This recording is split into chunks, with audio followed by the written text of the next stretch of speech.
Sight is not made of two parts. Sight is only light. Naturalism claims sight is light plus blindness. Unless sight includes blindness, it is incomplete and partial, and as such, not a real, genuine sight. It is merely one part of sight, or so natural science would have us believe. We realists, outside the ideology of naturalism, stand at ease in confidence that light proceeds from the observer, and not, as the ideology of naturalism claims, into the observer from the outside. Clearly, naturalism is not referring to sight if it imagines that perception deflects from rocks and trees and goes into the observer. Light from the sun is not man's sight. Man's sight comes from within his eyes, into the world, not into his eyes from the sun. Naturalism is mistaking here, as everywhere else, its own attempted concepts and ideas of things and reality. In this case, the attempted concept or idea of sight for sight and reality. Sight is not an idea. The idea is the one attempting to regard sight as ideology. See, it is mind or self-aware reason rebelling against light of sight in speech expressed, which is to say, against truth. The Greeks likewise have phrased their induction problem in terms of the problem of opposition, or antithesis, the problem of how to decide between opposing points of view, or between the so-called many, which are nowadays called inequalities. How to reconcile opposing points of view or inequalities. When they say to reconcile, they are saying to infer, to interpret, to decide, to choose, to privilege. These are all naturalists' own terms. So how do you choose between the opposing points of view as to which one is the real one? Quick answer is, those are not points of view. Why not? Because of who is asking the question? Because of who is referring to those points of view? Who is it? Not language. Self-reference. A theoretical standpoint. An ideology outside of reality. In short, naturalism. The counter-reference. Naturalist is not referring to views or perspectives or to reality at all. Those are just attempted ideas and theories of naturalism, which are in opposition from the unnatural vantage point naturalist is undertaking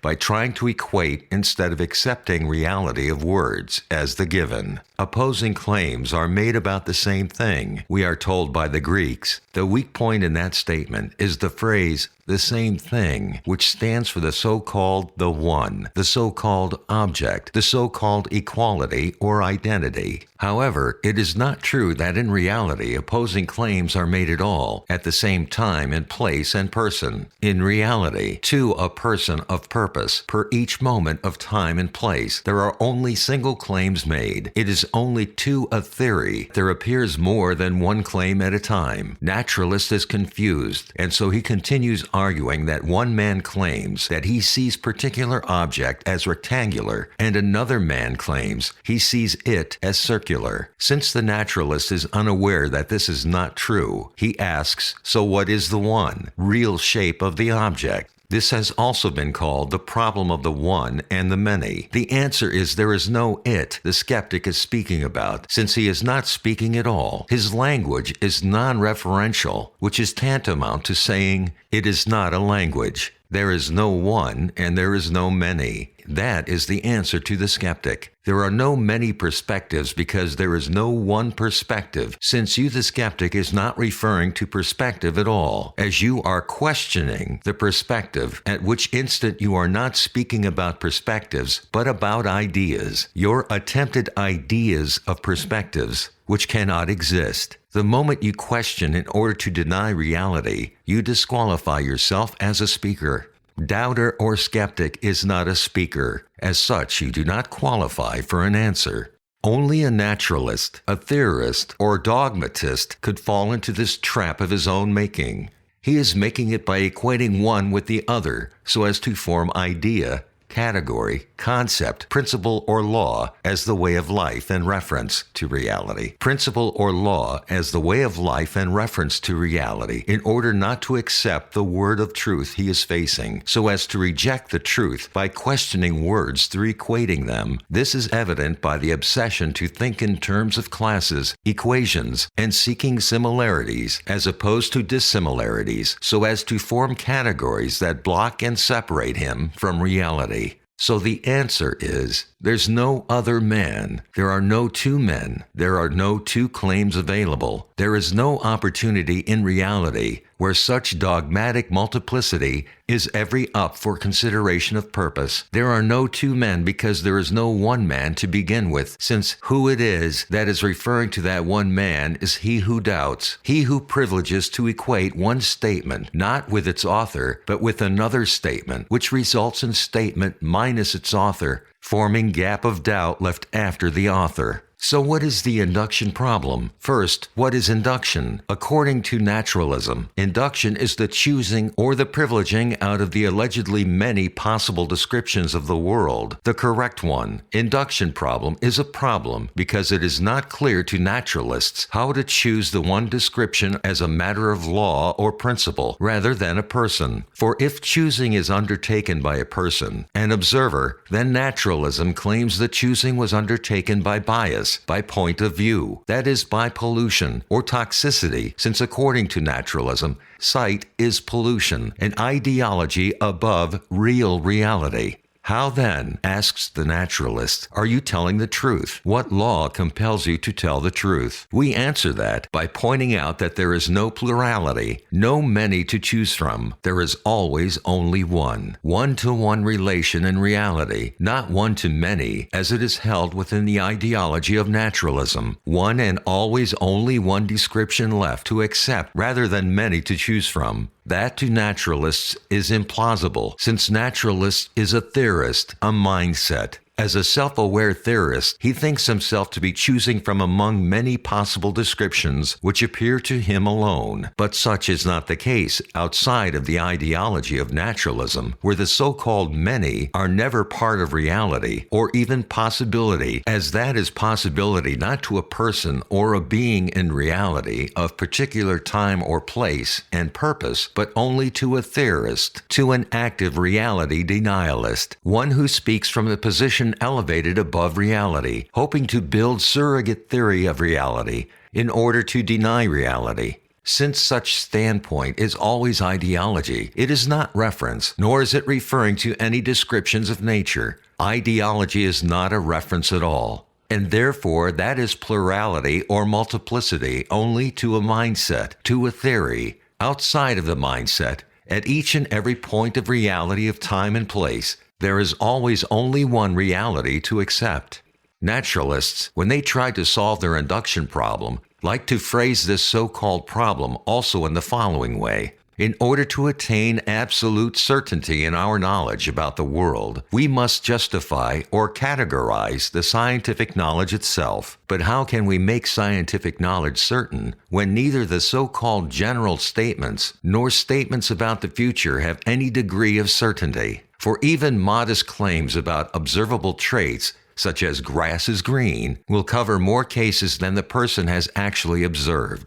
The last sentence contains the main error. The error is the term cases, which is intended to signify the many instances of reality. The answer is those are not cases, since those are cases not within reality or from the point of view of reality, but only from the vantage point of ideology. Specifically from the vantage point of privileging, equating incomplete idea or knowledge with the incomplete idea of nature. Those ideas are not reality, yet it is from their vantage point that naturalists condemn reality and postulate the so-called duality, plurality, pollution, toxicity, multiplicity, inequality, impurity, the many, the appearances, the changes or the cases. The naturalist is both a theorist and a theory, not a being or person in reality.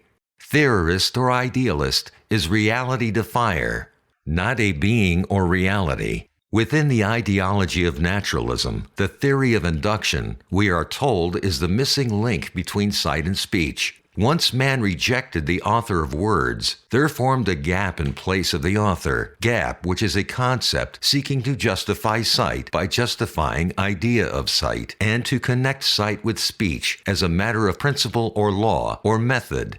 Because that attempt is undertaken or authored by the gap of doubt itself, which is to say, not by a being, but by a mindset, Therefore, it is not really trying to connect sight with speech, but rather is trying to connect the idea or theory of sight with an idea of speech, while claiming it is connecting and equating actual points of reality, namely sight and speech. And then when the ideology fails to find the certain necessary connection between two ideas, it concludes that it failed to find necessary connection between realities or points in reality, namely sight and speech, or knowledge and reality. So because ideas are not real, and the relations between those ideas are not necessary, certain and objective, therefore naturalism presumes it is making the claim that objective, fixed, non-changing realities are not real or consistent with each other. In similar vein, natural science claims to be animated, we are told, by the quest for the fundamental reality, the thing in itself, the same thing, or equality, or the one, the purity, if you will, underlying the so-called world of impurities and pollutions, namely perceptions, appearances, inequalities, or ideologies, also known as the variety of substances revealed by sight. If sight, so naturalism argues, does not reveal what the intellect attests, fundamental stability, that is, non-evolution, equality, non-change, then we must abandon sight and speech expressed as the guide to truth. If sight reveals change or inequality, then its unreliability would have been demonstrated, and so argues the ideology of naturalism, also known as the knowledge of good and evil. The argument is false because it is not referencing sight.